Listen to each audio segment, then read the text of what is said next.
क्या मैं कह सकता हूं इनकम टैक्स एक्ट का मतलब होता है कि अगर आप इनकम अर्न करोगे तो आपको क्या पे करना पड़ेगा? टैक्स पे। और हर इंसान से सरकार यही पूछती है, हाँ भी कितनी इनकम है तुम्हारी। तो आपको याद है हम लोगों ने बोला था कि सबसे पहला स्टेप क्या होता है बच्चे? कंप्यूटेशन ऑफ इनकम, या कुछ और स्पेसिफिक वर्ड्स लिखवाए थे मैंने? Exactly, computation of total income of person. पहले इनकम निकालनी होती थी ना बच्चे। और अगर जब मुझे टोटल इनकम निकालनी है तो क्या आप बता सकते कितने हेड्स थे? एक बार प्रज्ञा जी एक बार बताओगे टोटल हेड्स कितने थे? वहीं बेटे वो देख के नहीं बताया पांच है। आपने लिखा हुआ है, मुझे पता है। ठीक है, हाँ भी पूछो, मैं आपसे आज जाऊँ कितने हेड्स थे बच्चे? भाई कौन कौन से? सैलरी और अदर इनकम, और आज नए नए हेड सीखने को मिलेंगे आज लग रहा है। हाँ मुझे पता लग रहा है लॉयर जी, मुझे सब पता है कहाँ पे गोची मारते हो तुम। है जी।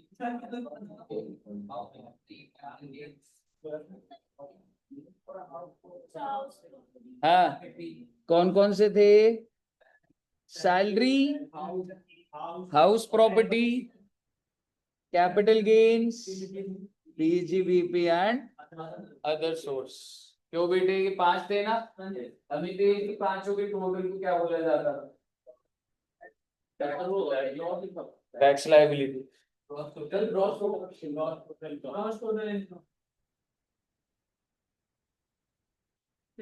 ये क्या होता है, जैसे एज अ टीचर आपको बताता हूँ, हमारे भी इमोशंस होते हैं बेटे। ठीक है, हम जैसे पढ़ाते हैं ना, हमें उम्मीद होती है बच्चा घर जाके पढ़े, आंसर दे, हमें अच्छा लगे।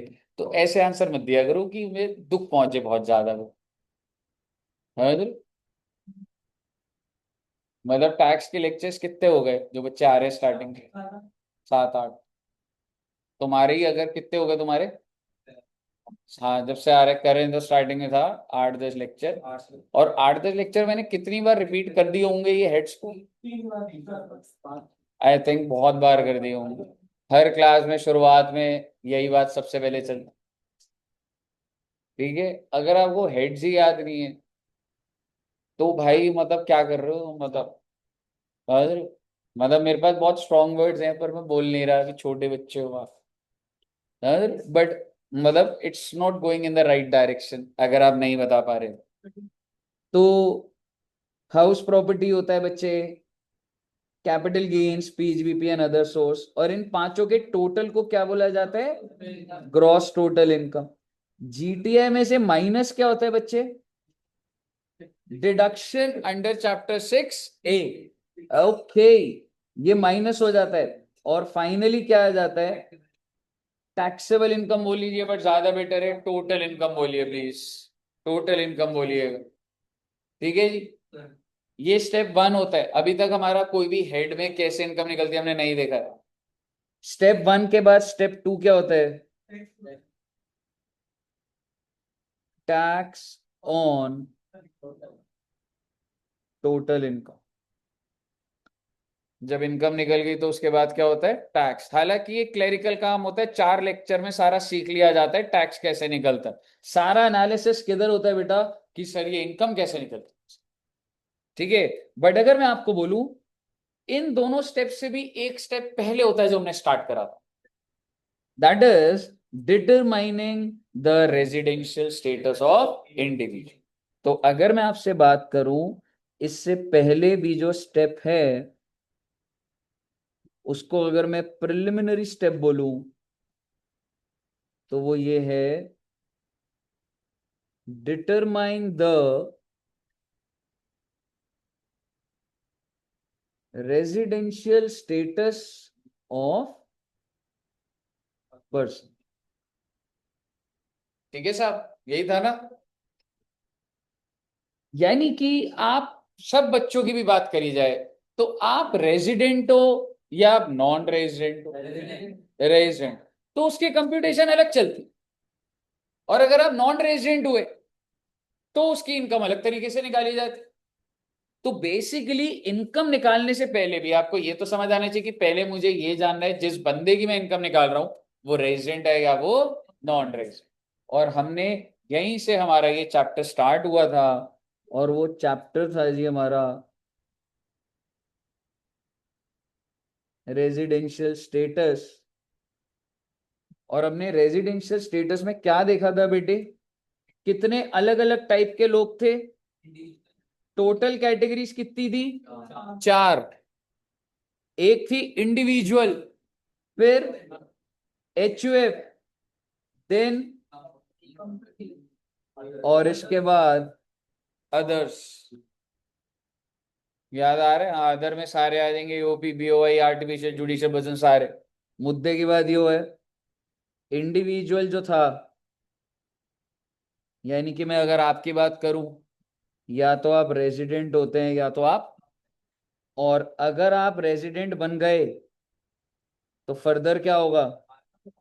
या तो आप ROR हैं या फिर आप RM। मेरा पूरा फोकस आज इस पे रहेगा। आपको लग रहा होगा सर हमने ये कर लिया था, नहीं बेटे बहुत ही बेसिक करा अभी हम। आप सोच भी नहीं सकते आज कितनी डिटेल जा सकती है। तो आई हैव टू चेक कि आप वो एब्जॉर्ब करेगा तो मैं आगे बढ़ाऊंगा, नहीं तो मुझे रोकना भी पड़ सकता है बात। तो आइए जरा इंडिविजुअल के ऊपर बात करते हैं। जैसे आप सभी बच्चे हैं, कह सकता हूं आप सब इंडिविजुअल है, मैं भी इंडिविजुअल हूं। तो वी ऑल आर रेजिडेंट और नॉन रेजिडेंट? रेजिडेंट। लेकिन सर ऐसे नहीं होता ना, हो सकता है कुछ तो रूल होगा ना जिस हिसाब से हम बोल रहे हैं। अच्छा, ये मैं सिटीजनशिप की बात कर रहा हूं या मैं नॉर्मल इनकम टैक्स के हिसाब से बात कर रहा हूं? Income tax. आप सिटीजन कहीं के बैठे हो, आप यहाँ पे, आप किसी भी कंट्री के हो, आप रेजिडेंट ऑफ इंडिया हो या नहीं हो, ये किस बात पे डिपेंड करता है? क्या डिपेंड, किस चीज पे डिपेंड करता था? Your stay, how many days you stayed in India. मेरे को जानना बस ये है भाई, तू कहीं का भी कंट्री का सिटीजन हो, तू इंडिया में कितने दिन रुका मैं उसके ऊपर डिसाइड करूं। अब आप मेरी बात सुनते जाइएगा, ठीक है? तो हमने देखा था एक इंडिविजुअल या तो रेजिडेंट होता है या फिर नॉन रेजिडेंट। और रेजिडेंट बनने के लिए दो कंडीशंस होती है, और दोनों के बीच में क्या लिखा था? और अगर ये इंडिविजुअल कितने डेज रुके बच्चे? 182 डेज और मोर during the, RPY stand for, भी लिख देता हूं बच्चों की फर्स्ट क्लास है, रेलिवेंट प्रीवियस। और सर प्रीवियस ईयर क्या होता है? कुछ फाइनेंशियल ईयर होता है बेटे। अभी अभी कौन सा फाइनेंशियल ईयर खत्म हुआ है? तो 24-25 फाइनेंशियल ईयर बोल लो या प्रीवियस ईयर बोल लो, एक ही बात होती है। प्रीवियस का मतलब पिछला नहीं होता, बस नाम बदल गया, बस अकाउंट से फाइनेंशियल, और इनकम टैक्स में प्रीवियस ईयर बोला जाता। तो अगर मैं आप सभी बच्चों से बात करूं, अभी मैं किस साल की बात कर रहा हूं एक बार समझिएगा। देखो मैं एकदम से ना, एकदम लेवल हर 5 मिनट बाद लेवल अप होता जाएगा, ठीक है? तो स्टार्टिंग से ही चल रही है बात। मान लीजिए मैं कौन से साल की बात कर रहा हूं? 24-25। तो अगर तुम 24-25 में 182 डेज और मोर रह गए during the relevant, relevant previous year बोले तो 24-25, तो आप क्या बन जाएंगे? रेजिडेंट। यही थी ना बात? क्या आप सभी ये कंडीशन सेटिस्फाई कर रहे हैं? 24-25 कितने दिन रहे आप इंडिया में? 365 दिन रहे। हालांकि ठीक है, बिल्कुल। दूसरी कंडीशन क्या थी? 60 डेज और मोर, ना ना आउट ऑफ नहीं था ये, ड्यूरिंग रेलिवेंट प्रीवियस ईयर। फिर लिखा था एंड और more out of 4 previous year immediately preceding the, okay. यानी कि अगर तुम 60 दिन या उससे ज्यादा रहे, कौन से साल में बच्चे? RPY बोले तो अभी के लिए मेरा 24-25। एंड 365 डेज और 365 दिन या उससे ज्यादा कितने साल में? इमीडिएटली प्रीसीडिंग द रेलिवेंट, यानी कि ये 24-25 से पहले के 4 साल बोल रहा। कौन कौन से 4 साल हो जाएंगे? 23-24, 22-23, 21-22। उन 4 साल में अगर आपने 365 दिन कंप्लीट कर दिए और अगर आपने 24-25 में 60 दिन कंप्लीट कर दिए तो भी आप रेजिडेंट कहलाते। आप सभी बच्चे ये वाली इक्वेशन तो रिलेट कर ही रहे हैं कि सर ये तो हमने इमीडिएट कर दिया, क्या ये वाली भी फुलफिल कर दी आपने?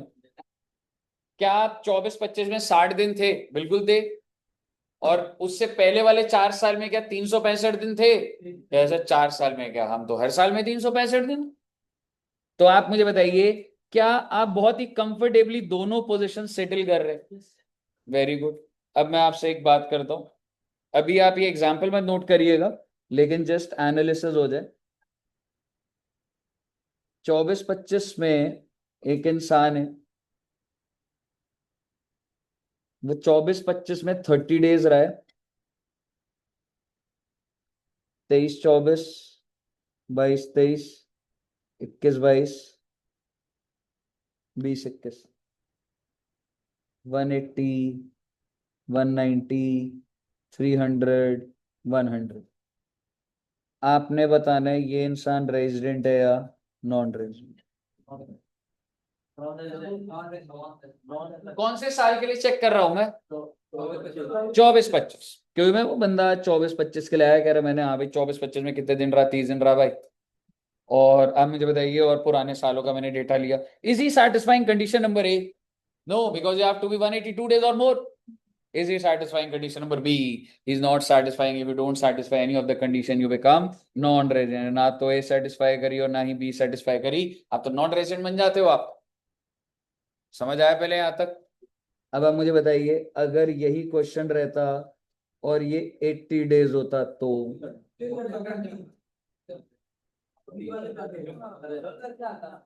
कंडीशन नंबर ए,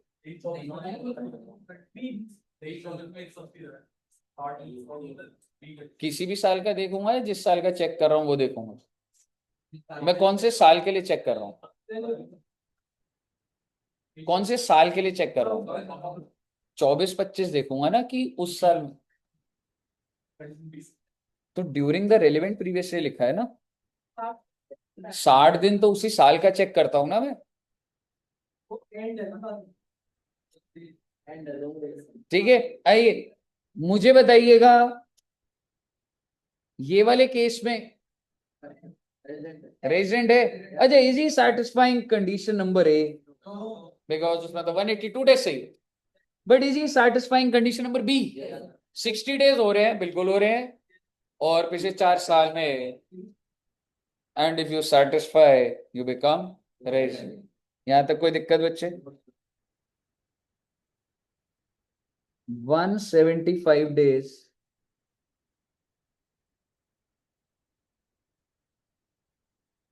रेजिडेंट और नॉन रेजिडेंट।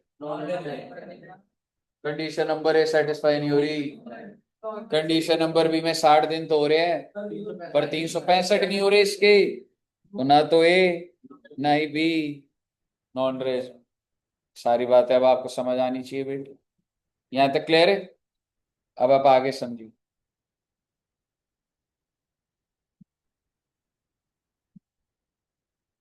नहीं, आई थिंक हमने लास्ट क्लास में करा ही था बस।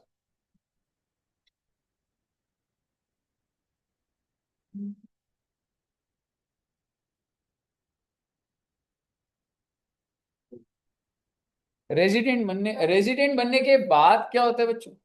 आर ओ आर और R N O R. R O R बनने के लिए कितनी कंडीशन थी? एक बार बताएंगे Himanshi ji, R O R बनने के लिए 2 कंडीशन थी, पहली क्या थी?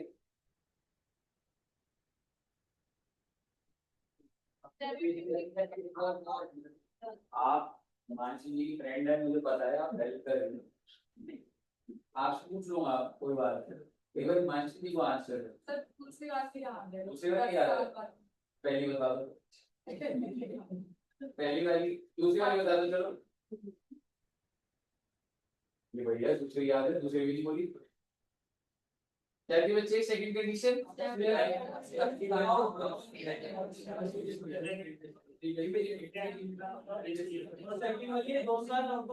पहली कंडीशन क्या थी? 730 days और more out of immediately preceding the relevant. मतलब मेरे को 24-25 में तो जानना ही नहीं, उससे पुराने साल में जानना था। और दूसरी कंडीशन क्या थी? He should be a resident out of, he should be resident for at least 2 years out of immediately preceding the relevant. याद है आपको? तो मैं एक बार वो लिखवा रहा हूं ताकि आपको बस ध्यान रहे, पर मेरा आज मुद्दा कुछ अलग जाएगा, पर मैं चाहता था आपको ये बातें पहले आती हूँ। तो जब आप रेजिडेंट बन जाते हैं तो फर्दर देखा जाता है बच्चे कि आप ROR हो या फिर इनमें से क्लोज कौन होता है सबसे ज्यादा? ROR, है ना? तो ROR की कंडीशन नंबर 1 थी that you state 730 days or more out of 7 previously.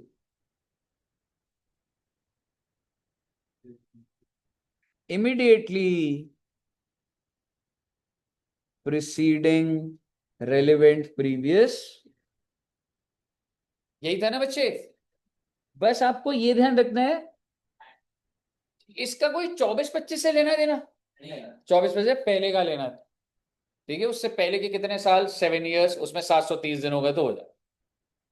और ए, और यहाँ पे एंड लिखा था कि और एंड लिखा था, यानी कि आपको दोनों कंडीशन सेटिस्फाई करनी पड़ेंगी। और क्या लिखा हुआ था जी? हाँ, आप रेजिडेंट होने चाहिए। Exactly, you should be resident for 2 previous year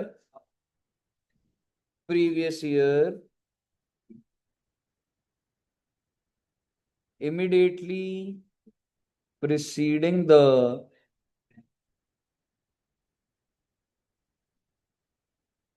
और इमीडिएटली प्रीसीडिंग का मतलब यही है कि 24-25 से कोई लेने देने नहीं, उसके पहले के साल में अगर 2 साल भी आप रह जाए। तो आप मुझे बताइए क्या ये प्रोविजन ध्यान है आपको? अगर ये ध्यान है तो मैं आपको केस स्टडी देना चाहता हूँ। पहले भाई मेरे को लग नहीं रहा आगे बढ़ना चाहिए एकदम से। आई एक एग्जाम्पल बनाते, ठीक है? तो मान लो ये लिखा ही हुआ था जिन, है ना? है ना ये वाला। और अगर एक बात बताओ, अगर आपने कंडीशन नंबर ए सेटिस्फाई कर दी और बी नहीं करी, तो आप क्या बन जाएंगे? एग्जैक्टली। और अगर दोनों ही नहीं करी तो? क्योंकि रेजिडेंट तो बन चुके हो आप, नॉन रेजिडेंट तो ना बन जाओगे आप, क्योंकि या तो अब आप ROR हो या फिर आप RN हो। क्लियर है बच्चे? अब मैं आपको एक केस बना कर देता हूं, ठीक है? और उसमें हम देखते हैं कि किस तरीके से वो इंसान रेजिडेंट होगा, नॉन रेजिडेंट होगा। मैं मॉड्यूलेट करता जाऊंगा जिससे आप एनालाइज कर पाओ। ठीक है? तो एक इंसान है मिस्टर ए, 24-25 में 100 days। ओके। और मेरा रेलिवेंट प्रीवियस ईयर कौन सा हो गया? 24-25। ठीक है जी।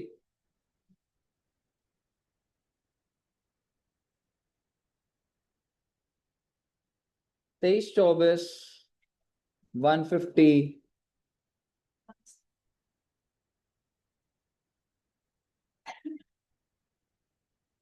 22-23, 100, 21-22, 80।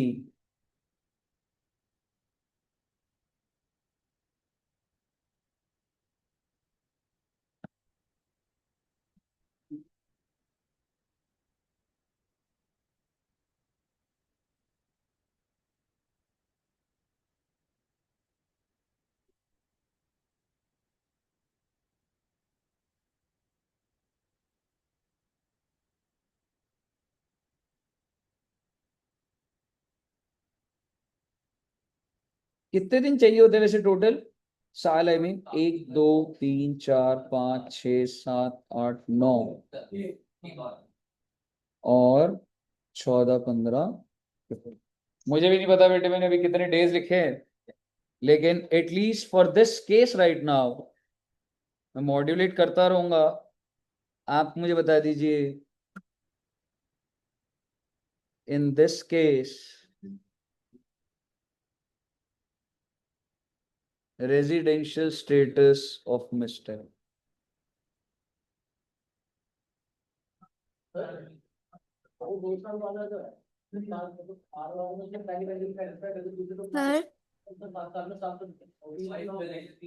कैसे हो जाएगी? नहीं अभी देखना, अभी एक बार। हाँ जी, क्या कह रहे हो? ऑनलाइन में क्या कह रहे हो बच्चा? सर क्या मुझे इसकी रिकॉर्डिंग मिल जाएगी इस वीडियो की? हाँ मुझे अभी बच्चा, लीव करना पड़ रहा है। क्या? हाँ हाँ, रिकॉर्डिंग मिल जाएगी। ठीक है, रिकॉर्डिंग शेयर। Okay sir. अच्छा, अब मेरी बात समझिएगा, मैं स्टेप बाय स्टेप बताता हूँ आप, ठीक है? रेजिडेंट बनने के लिए दो कंडीशन थी। मेरा आपसे सवाल, is he satisfying condition number A 182 days? अरे सर 182 तो है ही नहीं सर। ठीक है, is he satisfying condition number B? 60 days तो हो रहे हैं, 100 दिन है तो 60 दिन तो हो रहे हैं, और पिछले 4 साल में 365 दिन हो रहे हैं। 250, 350, 430 हो गए जी। So he is satisfying condition number B. एक बात तो तय है कि ये बंदा रेजिडेंट तो है, ठीक है। फर्दर क्या चेक करना होता है? ROR RNOR। और उसके लिए दो कंडीशन है, ए और बी, और ये दोनों पे टिक लगना चाहिए अगर ROR बनना है। तो आप मुझे बताइए, क्या पिछले 7 साल में 730 दिन हो रहे हैं भाई के? 1 2 3 4 5 6 7। कितने डेज हो गए बच्चे? नहीं, अभी देखते हैं एक बार, पहले एक बार फर्स्ट एक बार देखता हूं मैं। 7 साल में 730 दिन हो गए, तो मैं टिक लगा रहा हूं इस पर। अब आप मुझे बताइए, मुझे पिछले कितने सालों में चाहिए? 10 साल में 2 साल रहे इसमें। और मैं आपको एक बात बोलूं, ये रे 2 साल के रेजिडेंट बन रहा है वो। 182 दिन तो चाहिए होते हैं। और क्या, रेजिडेंट बनने की क्या कंडीशन है? 182 कर दो या 60 वाला सेटिस्फाई कर दो। यही तो था कि अगर आप पिछले 10 साल में किसी 2 साल भी क्या है, रेजिडेंट है, ROR नहीं है, रेजिडेंट। और बेटे अगर 182 या हो गया तो मेरे को तो क्लियर दिख रहा है that he is resident in 18, he was in 18 19 and 17 18।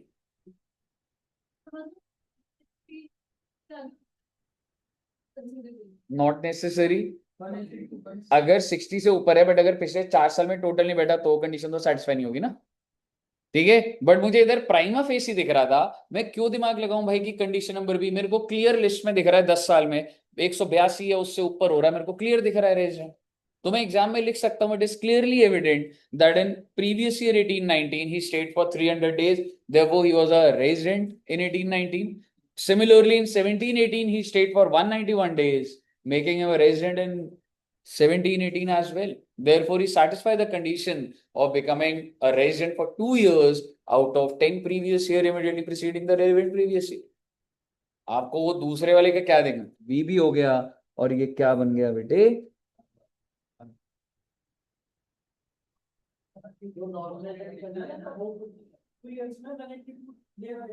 वो भी देखने, और अगर वो नहीं है तो 60 वाले भी रेजिडेंट की दो।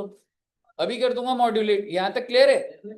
अब आप मुझे बताइए सर, अगर इसी क्वेश्चन में सारी बातें सेम है बेटे, and he stayed for 50 days,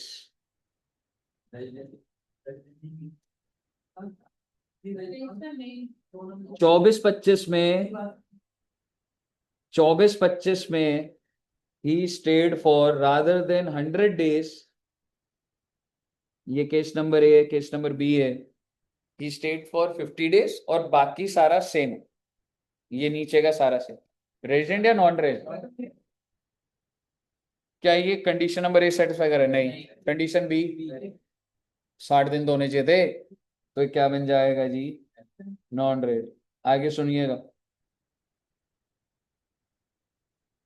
100 days ही था sir. 150, 10, 80, 100, 50, 300, 191, nil, 100, 50।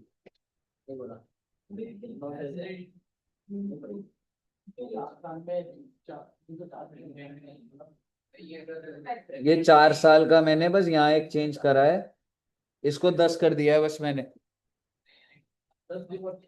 Is he satisfying condition number A? 182 days नहीं हो रहे हैं। Is he satisfying condition number B?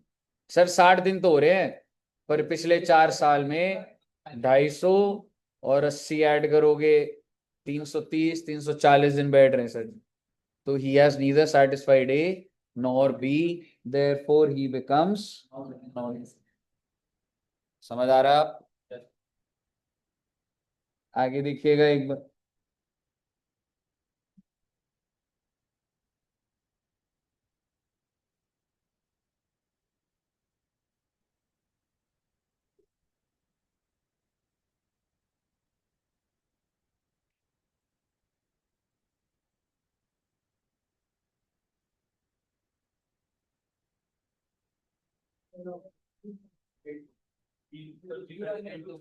Resident है, रेजिडेंट तो हो जाएगा कि ना, मतलब ये 4 साल हो रहे हैं ना इसके, रेजिडेंट तो बन जाएगा अभी,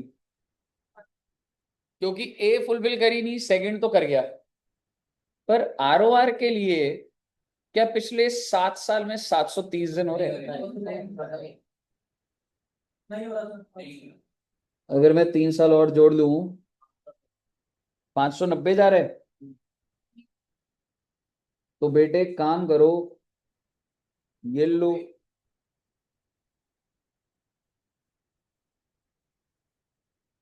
अब हुआ क्या? कितना टोटल बैठ गया? 750 हो गया। दैट मीन्स आर ओवर बन गया ये ना। एक condition number A fulfil, but condition number B, क्या पिछले 10 साल में किसी 2 साल में रेजिडेंट है? टू अर्ली टू कंक्लूड, आप एक बार चेक करिए।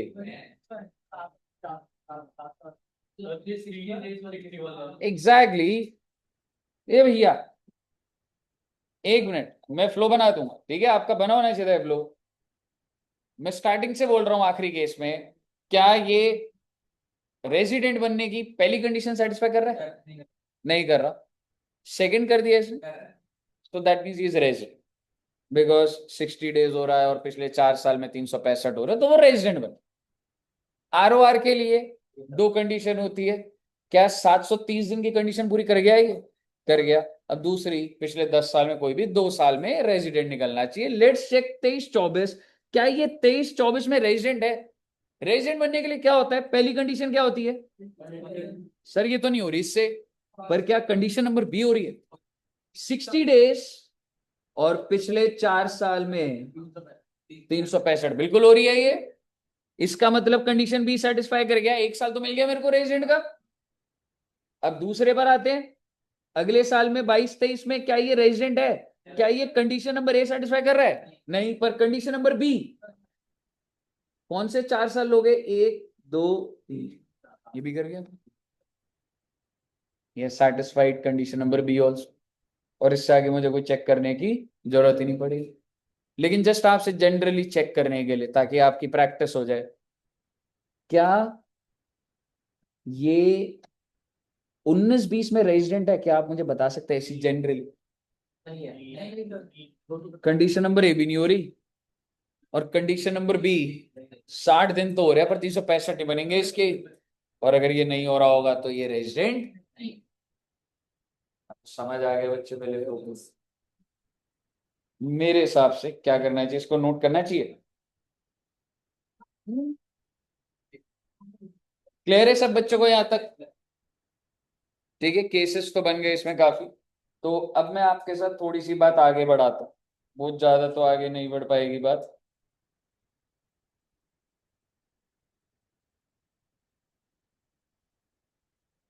अब मैं आपके साथ कुछ ऐसे केसेस डिस्कस करने वाला हूं जिसमें कंडीशन नंबर बी चेक ही नहीं करनी।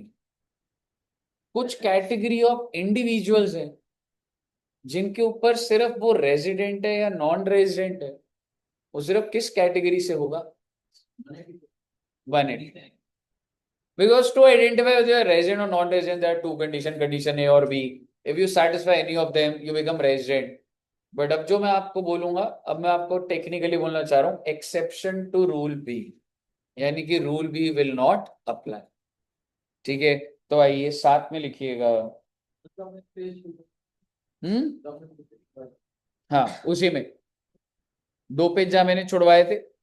ठीक है, जिन बच्चों की पहली क्लास है वो एक बार नोट्स एक बार बच्चों के देख लेना, कहाँ पे कैसे छूटे हो वो वैसे कर लेना।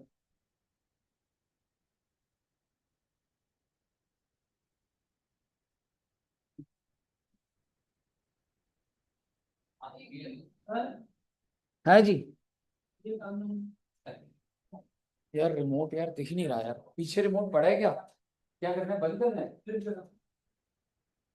पूरा बंद कर देता है नीचे से, नीचे कर दो यार। बंद ही कर दो यार अगर। अब ऐसे ये वाला हो गया तो मेरे हिसाब से ठीक हो जाएगा। फैन बंद कर दे थोड़ी देर। ये वाला फैन है, ये वाला फैन बंद। ठीक है, आइए। एक्सेप्शन टू रूल बी का मतलब, rule B will not apply. और आपको याद है आपने जहां पे नोट्स बनाए थे, आपने वहां पे कंडीशन ए और बी लिखा था। ऑब्वियसली वहां पे अपनी जगह तो नहीं छोड़ी हुई, लेकिन मैं वहां पे छोटा सा ये तो लिख सकता हूं कि ये रूल को ज्यादा महत्व नहीं मिलेगा, क्योंकि कुछ केसेस ऐसे हैं जहां पे इस रूल को इंपॉर्टेंस नहीं मिलेगी। तो ये बस हम इतना सा तो लिख सकते हैं ना जहां पर आपने बनाया है। क्या लिखेंगे बच्चे? Exception to rule. ऐसे तो लिख सकता हूं ना, जगह नहीं छोड़ी हुई थी हमने। लेकिन अपने को याद रहेगा भाई, इसकी कोई ये तो मतलब जिंदगी भर है, लेकिन ये वाला कुछ केसेस में नहीं लगता। अब बात ये है, अभी मैं आपको पहले लिखवा रहा हूं फिर मैं आपको समझाऊंगा केस। 2 केसेस ऐसे हैं जहां पर ये रूल नहीं लगता। अगर आप एक इंडिविजुअल हैं और अगर आप एक सिटीजन ऑफ इंडिया हैं, एंड है, ये सारी सारी कंडीशन पूरी होनी चाहिए, and you left India for the purpose of employment. आप नौकरी के लिए जिस भी साल में चले जाते हैं, उस साल सिर्फ और सिर्फ कंडीशन कौन सी लगती है? Condition number A, left India for the purpose of employment. और employment includes self employment. Business के लिए आप पर, मैं घूमने की बात नहीं कर रहा आपसे। आप 40 दिन 70 दिन आप घूमने जा रहे हैं, मैं वो बात नहीं कर रहा। आपने इंडिया को छोड़ दिया है। घूमने जाते हैं तो ये नहीं बोला जाता हमने इंडिया छोड़ दी। मतलब लेफ्ट इंडिया मीन्स हमें जॉब लग गई सर बाहर, ये मेरा बिजनेस सेटअप है, मैं बाहर ही रहूंगा। ठीक है, तो basically left India for the purpose of employment और सेल्फ एम्प्लॉयमेंट। और एक छोटी सी बात यहाँ पे और लिख दीजिएगा, यही बात आई मीन और किस पे लगती है? Crew member of ship. मतलब सर छोड़ो ना बेटे, एक बार के लिए लिख लो बस इसको। दूसरी बात, अगर आप एक इंडिविजुअल हैं and if you are a citizen of India और पर्सन ऑफ इंडियन ओरिजिन, ये क्या होता है सर? कुछ आइडिया किसको? पर्सन ऑफ इंडियन, ठीक है थोड़ा सा, लेकिन एग्जैक्ट बताऊंगा। And if you visit India, जैसे बहुत सारे, ऐसा हो सकता है कि आपके कोई फ्रेंड्स हो जो परमानेंटली बाहर सेटल्ड है, ऐसा हो सकता है, ठीक है, तो विजिट करने आते हैं इंडिया कभी कभी, तो उनके लिए वो कंडीशन लगती नहीं है, वो बी वाली, सिर्फ वो जो कौन सी लगती है उनके लिए, ए वाली लगती। तो देखेंगे क्यों, रीजन क्या है। तो ये दो पॉइंट है जिसको हमने समझना है बच्चे। अब मैं एग्जाम्पल लेता हूं, जैसे क्या मैं कह सकता हूं, आप में से कोई बच्चा जो मतलब जैसे अगर कल को फ्यूचर में सीए सीएससी में हो जाएगा तो बाहर जॉब में इंटरेस्टेड है, कोई बच्चा ऐसा है, प्रीत, नितेश, अच्छा बाहर चले जाओगे, ऐसा नहीं है इंडिया में, ऐसा क्यों मतलब, तेरा मन हट गया ऐसा, हाँ? हाँ ठीक है मतलब, तो मान लो प्रीत जी आपका एग्जाम्पल ले लेते हैं, और मैं एग्जाम्पल ऐसा बनाऊंगा, अभी कौन सा साल चल रहा है, 1/4/24-25 तो खत्म हो गया है, 25-26। तो अगर मैं प्रीत से पूछूं, ये मतलब एकदम प्रैक्टिकली समझते हैं, भाई 25-26 में तो इंडिया में होगा बाहर होगा, 25-26 में इंडिया में, या अभी से ही बाहर चले जाओगे आप, कह रहे अभी तो सर क्लासेस चल रही, ठीक है, कह सकता हूं ये 25-26 में तो यहीं पे होगा, ये इंडिया में ही होगा, ठीक है। मेरे को बता तेरा फाइनल का अटेम्प्ट कब ड्यू पड़ा है? अभी कैलकुलेट करा है ऐसा? अगर नहीं भी करा तो कोई दिक्कत वाली बात नहीं है, मेरे को जनरली आपका अटेम्प्ट ड्यू करवाना है, मान ले 26-27 हो गया ये, ऐसे ही ले लेते हैं, मान ले मई 27, ईयर पे मत जाइए अभी, आर्टिकल से वो सब मैं बातें नहीं कर रहा, मैं मंथ पे ऊपर फोकस कर रहा हूं। तो मई 27 में मैं टाइम पीरियड लिख देता हूँ, ये समझना बच्चे, 25-26, 26-27, और ये जो 27-28 है ना, तो इसका फाइनल का एग्जाम कब है बच्चे, मई 27, सब बच्चे रिलेट कर पा रहे। और जब इसने एग्जाम दिए तो बेटे रिजल्ट कितने टाइम में आ जाता है, 2-2.5 महीने है ना, तो इसका रिजल्ट आ गया, मान लो जुलाई में आ गया, और आज वो दिन है बेटे जुलाई का जब रिजल्ट आ रहा है, तो आप मुझे बताइए, ये रोल नंबर डालेगा अपना, वेबसाइट खोलेगा, तो डर लगता है ना, कुछ बच्चों ने तो अभी कल ही रिजल्ट देखा है, ठीक है, तो इसने रोल नंबर डाला और उसमें लिखा आ गया बेटे सक्सेसफुल, पास हो गया बेटे फाइनल। और आपको पता है नीचे लिखा आता है चेक मेरिट, चेक मेरिट होता है कि ये भी चेक कर लो कि रैंक तो नहीं आ गई कहीं तुम्हारी, तो इसने कहा चेक कर लेता हूं, और उसमें इसकी AIR 1 थी। तेरे से अच्छा एग्जाम्पल बना दिया सर आपने मुझे पसंद नहीं। ठीक है, तो AIR 1 आ गई बच्चे इसकी, और जैसे ही इसकी AIR 1 आई, आप मुझे बताइए क्या जॉब्स की कॉल आनी स्टार्ट हो जाती, हाँ जी, हाँ पोस्टर भी लग जाएगा, ठीक है, CR पार्क के वहां पे लगाऊंगा, फिर तू बोलेगा कि एडू जंक्शन से ही है, ठीक है। सो बेसिकली जैसे इसका ये हुआ, और इसको रिलायंस इंडस्ट्रीज से कॉल आई, बाहर से कॉल नहीं है, अंबानी जी ने कॉल करा है इसको कि मैं मुकेश बोल रहा हूँ, ठीक है, और रिलायंस ने इसको पैकेज कितने का ऑफर करा, ओ माय गॉड, 30 lakhs। और साथ ही साथ इसको एक कंपनी से कॉल आई जो कि दुबई में थी, और वो कह रहे हैं आपको अंबानी जी जितना पैकेज दे रहे हैं ना, उसका डबल पैकेज देंगे हम। देखने वाली बात यह है कि प्रीत जी आप दुबई जाना चाहेंगे या रिलायंस में जाना चाहेंगे। दुबई, जिस भारत देश की संस्था ने आपको डिग्री दी बेटे, उस भारत देश की ही एक उद्योगपति के यहाँ पे इकोनॉमी इंडिया की नहीं बढ़ाना चाहेंगे, मतलब सर्टिफिकेट इंडिया का पर कमाई बाहर डॉलर्स में। और दुबई में इसको ये बोला गया कि आपको मेल कर रहे हैं टिकट, और ये आपको 10 दिन के अंदर आना है, यानी कि भाई ने 1 अगस्त 27 को ज्वाइन कर लिया, कहाँ पे ज्वाइन कर लिया बच्चे, और अंबानी जी का फोन अभी भी आ रहा है। फोन उठाएगा या नहीं उठाएगा? देखो बेटे कितना बड़ा इंसान कह रहा फोन नहीं उठाऊंगा, मैंने नहीं कहा। ठीक है, तो आप मुझे बताइए, कोई बात नहीं। अब आप मेरे को बताइए ये कौन से दिन इंडिया से बाहर चला गया? 1 अगस्त को बाहर चला गया। और कितना कमाएगा अभी ये? 60 लाख। महीने का कितना? 5 लाख। इस पीरियड में कुछ कमा रहा है क्या? नहीं। आगे ही पीरियड में कमाएगा ना। कितने महीने बच रहे थे आगे? ज्वाइनिंग कब से थी इसकी? 1 अगस्त से। ठीक है, 1 अगस्त से ही। तो कितने महीने कमाया इसने टेक्निकली? हाँ, कितने महीने? 4 महीने बस। बेटे फाइनेंशियल ईयर होता है, क्या बात कर रहे हो?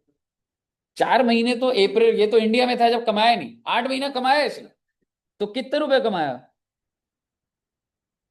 अरे, 7 महीने का क्या था? 5 लाख। 40 लाख कमाया ना रे। 40 लाख दुबई में कमाया। आपको समझ आ रही है बात? जब ये इंडिया में था तो यहाँ क्या कमा रहा था? 0। जैसे ही डिग्री मिली और ये बाहर चला गया बेटा। बताओ भारत देश को फायदा हुआ? वो फायदा ही नहीं हुआ। ठीक है, बट एनीवेज, अब सवाल ये इसका रेजिडेंशियल स्टेटस चेक करना है। कौन से साल का? 27 28। ये रेजिडेंट है या नहीं है?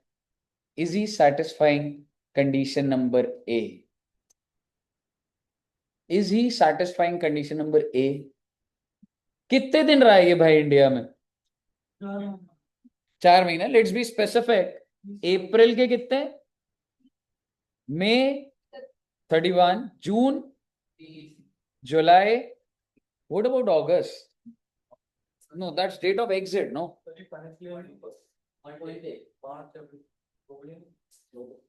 क्या बोल दिया आपने? अप्रैल से ही तो शुरू कर रहा हूं मैं। 1 अप्रैल से ही तो शुरू करूंगा। गया कब है ये? कौन सी डेट को? फ्लाइट कौन से दिन पकड़ी है? तो भाई एक को कुछ मिनट के लिए तो इंडिया में रहा होगा। तो डेट ऑफ एग्जिट भी इंडिया में मानूंगा। एक दिन तो यही लूंगा। कितने डेज हुए इसके? 123 आ रहा है सब बच्चों का। और कंडीशन नंबर बी, क्या मैं कह सकता हूं ये 130 दिन रहा तो ये तो सेटिस्फाई हो गया? और बेटे पिछले 4 साल में 365 दिन पे सेटिस्फाई हो गया। विच मींस ये कंडीशन बी सेटिस्फाई कर गया। और आप मुझे बताइए, आर ओ आर तो इसको बना ही दूंगा। इसका मतलब ये कमा रहा है दुबई में, लेकिन भारत सरकार कह रही है टैक्स तो तेरे को यहां भी भरना पड़ेगा। क्यों? क्योंकि अगर आप एक आर ओ आ रहे हैं, सुनिएगा, अगर आप एक आर ओ आ रहे हैं इस केस में अभी राइट नाउ, क्या प्रीत आर ओ आर है? Why? Because he satisfied condition number B. और बेटे पहले के सालों में तो यही रह रहा था, ये आर ओ आर बन जाएगा।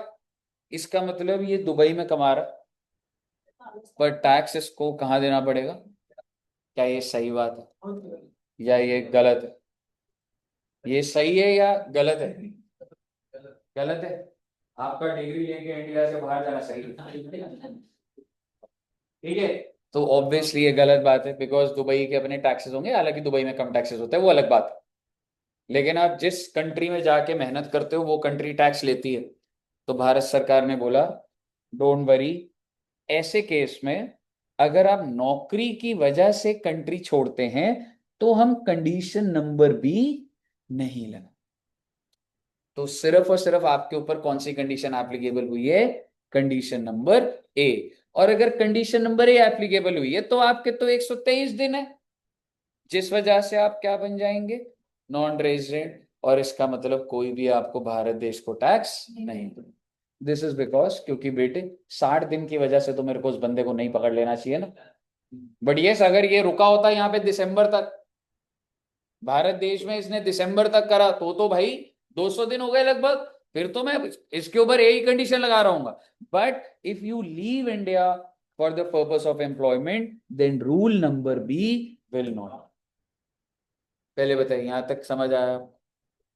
अब आप मुझे बताइए, प्रीत जी आप गए थे, 1 अगस्त को गए थे, तो घर में मम्मी पापा क्या बोलेंगे, बेटे राखी आ रही है अगस्त, वैसे तो अगस्त में ही आती है ना, इस बार कब है राखी? 8th 9th अगस्त को है। तो वैसे तो ये एक कोई गया है तो 8 को वापस आ जाएगा राखी। नहीं, तो कब बुलाने की कोशिश होगी इसको घर वापस? दिवाली। ठीक है, अगले हफ्ते। यार पहले कुछ कमाने तो दे यार उसको, तू पहले खर्चे 3 लाख के जोड़ दे तूने उसके। ठीक है, आप मुझे बताइए, तो प्रीत जी क्या आप दिवाली पे आना पसंद करेंगे? कह रहे हाँ सर, मैं इतना बुरा भी नहीं हूँ, आप तो ऐसे करते हो वापस ही नहीं आऊंगा। ठीक है, तो दिवाली पर वापस आएगा। ठीक है, बट लेट सपोज, कहानी एग्जाम्पल बनाने मैंने, तो बेटे ये पूरे साल नहीं आया बेटा। ठीक है, तो ये साल तो भी खत्म हो गया। इसने घर में बोला था मम्मी मैं नेक्स्ट ईयर आऊंगा, देखो अभी ऑफिस का प्रेशर है, और मैं नेक्स्ट ईयर कौन सा हो जाएगा? अट, नहीं नहीं, नेक्स्ट ईयर हो जाएगा 2829। ठीक है, और अब क्या, जो भी इंसान बाहर रहता है वो पूरी प्लानिंग करके बैठा होता है, ये छुट्टियों में सैटरडे संडे और हो जाएगा, 2 दिन ले ली तो पूरे हफ्ते की छुट्टी हो जाएगी। ऐसा होता है, बिल्कुल होता है। तो आप समझिए, पिछले साल ही इसकी नौकरी लगी थी, और क्या ऐसा होता है कि होम सिकनेस होती है, घर जाने का मन करता है? होता है ऐसा? हो भी सकता है, नहीं भी हो सकता, डिपेंड करता है। पर इसके घर वालों ने बोला कि भाई अब आ जा भाई, मतलब। ठीक है, तो सबसे पहले ये आया बेटे होली की छुट्टियों, होली की छुट्टियों पे आया बेटे 15 दिन। बहुत अच्छी बात। फिर बच्चे, इसको बुलाया गया। हाँ, छठ पूजा। ठीक है, हाँ वो साथ साथ ही आती हैं, दिवाली दिवाली पूजा छठ सारी साथ में आती। ठीक है, फिर दिवाली की हॉलीडेज के लिए बुलाया गया इसको, मम्मी ने बोला कि हमारा दीपक को। ठीक है, फिर वो बोला कि भाई घर के उजाले तो आप ही हो। ठीक है, और फिर इसका ना एक रिलेटिव में शादी थी, नवंबर दिसंबर, दुष्यंत सर की शादी।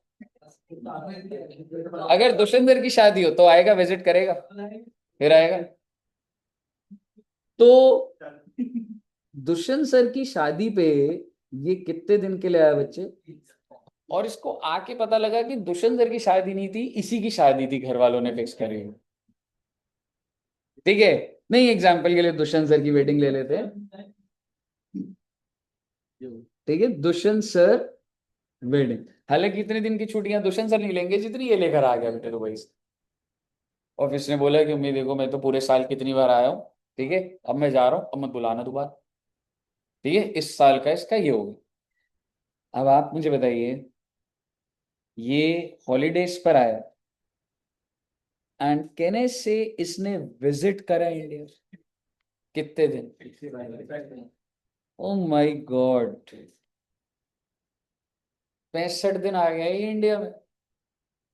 क्या ये, अगर मैं 2829 की बात करूं, तो क्या ये 182 वाली कंडीशन फुलफिल कर रहा है? नहीं कर रहा। पर क्या सेकंड वाली फुलफिल कर रहा है? 60 डेज तो हो रहे हैं, और पिछले 4 साल में अभी भी बना जाएगा 365 ये।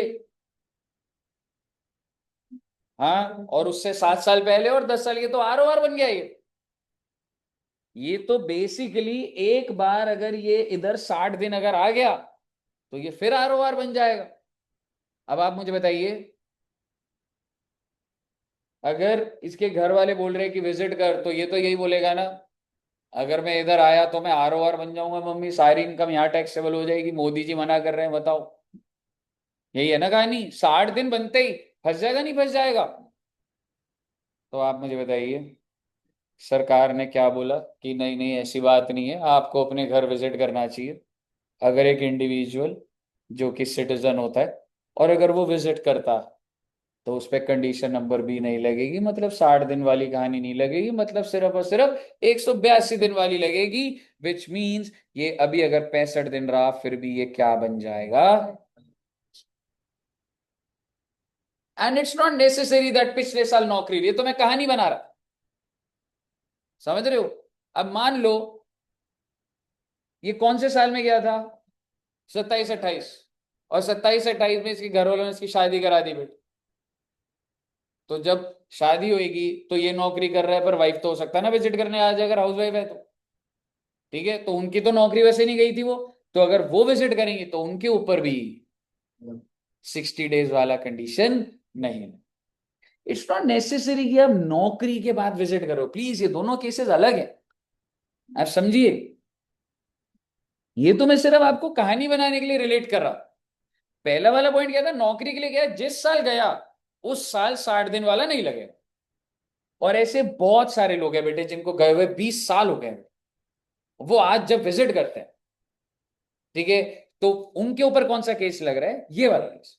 एंड व्हेन दे विजिट, तो उनके लिए वो 60 डेज वाली कंडीशन नहीं लगती, उनके ऊपर सिर्फ वो कौन सी कंडीशन लगती है, 182 डेज वाली।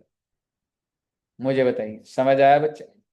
अगर आपको समझ आ गया तो बस एक लास्ट 2 मिनट की बात करूंगा और फिर नमस्ते करेंगे बेटे बात को। अभी खत्म नहीं हुई है बातें वैसे तो, पर फिर भी, can you tell me what is person of Indian origin?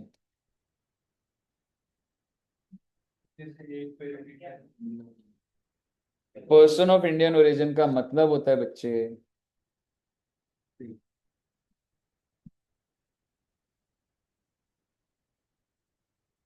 if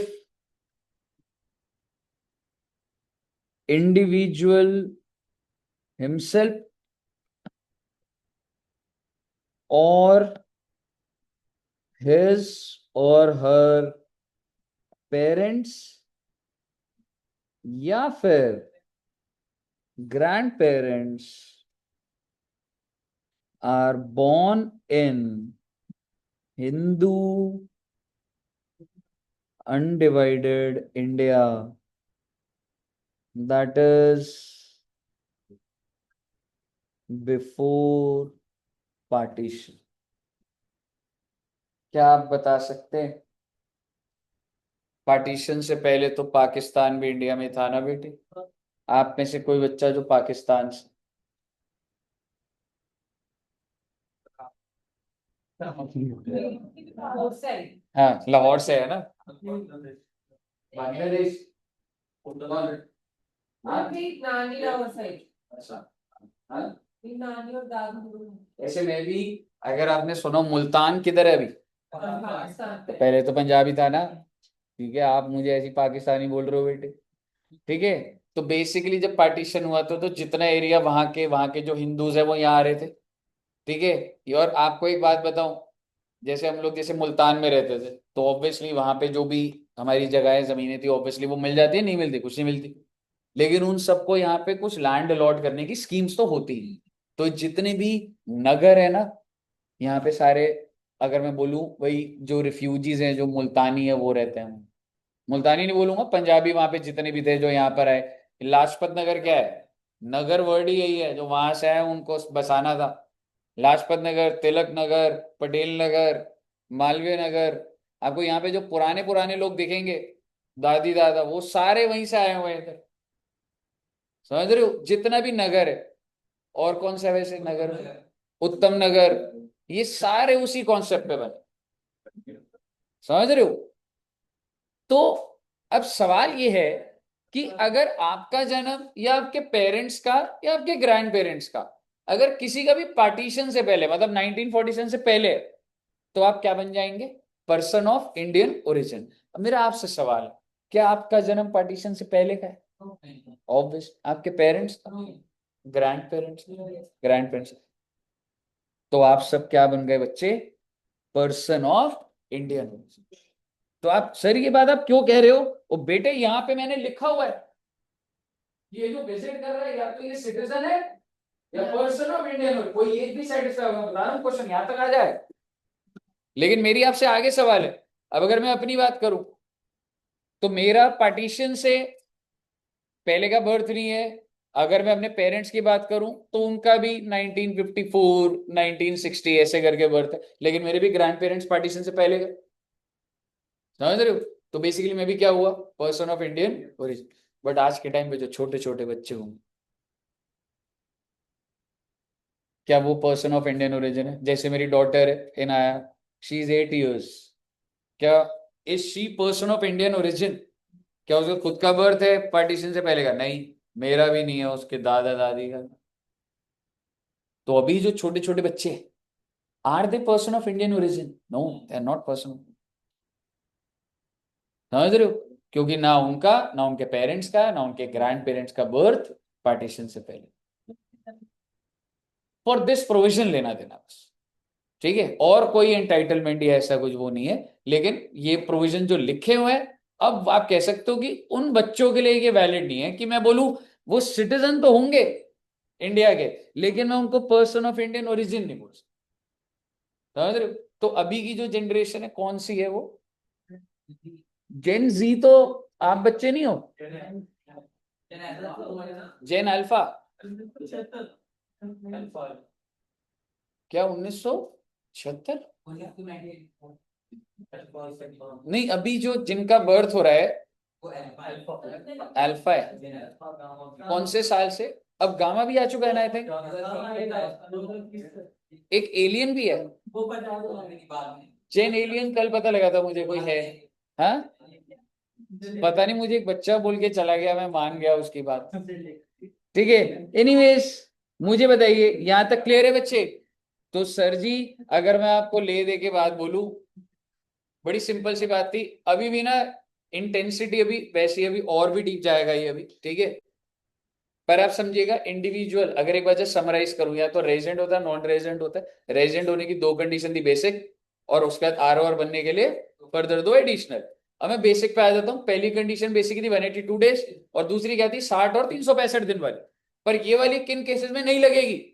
दो केसेस। अगर एक इंडिविजुअल जो कि क्या हो, सिटीजन ऑफ इंडिया, और वो क्या करे, left India for the purpose of employment और सेल्फ एम्प्लॉयमेंट, तो उस केस में वो रूल नंबर भी नहीं लगेगा। और दूसरी बात, अगर एक इंडिविजुअल जो कि क्या हो, सिटीजन ऑफ इंडिया और person of Indian origin, and if he visits India, तो रूल नंबर भी नहीं लगता। क्या ये साहब जी क्लियर है? अगर मैं इसी क्वेश्चन में जस्ट ऐसी जबरदस्ती, ये जो मिस्टर ए है, अगर मैं बोल दूं भाई ये 100 दिन इंडिया में रहा है ना, इसके बाद तो इसकी जॉब लग गई थी इसलिए बाहर चला गया ये। समझ रहे हो? कहानी ही तो बनानी है, और क्या बनानी है? इंडिया में कितने दिन रहा? आपने बोला सर उसके बाद, मैंने कहा नौकरी के लिए चला गया बाहर। अब आप मुझे बताइए, क्या इस पे दोनों रूल लग रहे हैं या एक लग रहा है? सिर्फ rule number A, 182 is not service non resident. समझ रहे हो किस तरीके से मॉड्यूलेट हो रहा है? आप जैसी प्रोविजन समझ रहे हो। अभी टोटल इनकम का पॉइंट भी आ जाएगा। 15 लाख से ऊपर है तो कोई और कहानी, 15 से कम है तो कोई और कहानी। अभी वो देखेंगे, बट अभी आप यहां तक रजिस्टर करेंगे। ये नोट कर लिया बच्चों ने? चलिए, तो यहां तक रखते हैं बच्चे, और नेक्स्ट क्लास में इंडिविजुअल का ही रेजिडेंशियल सारा का सारा खत्म करें, ठीक है जी? Okay, thank you very much. Bye bye bye. Continuous नहीं है बच्चे, कंटिन्यूअस की जरूरत नहीं है, इसीलिए उसमें इसीलिए। अभी जो बच्चों ने ज्वाइन करा है ना, अभी 5-10 मिनट में स्टार्ट करूंगा, ठीक है बच्चों? अभी पुरानी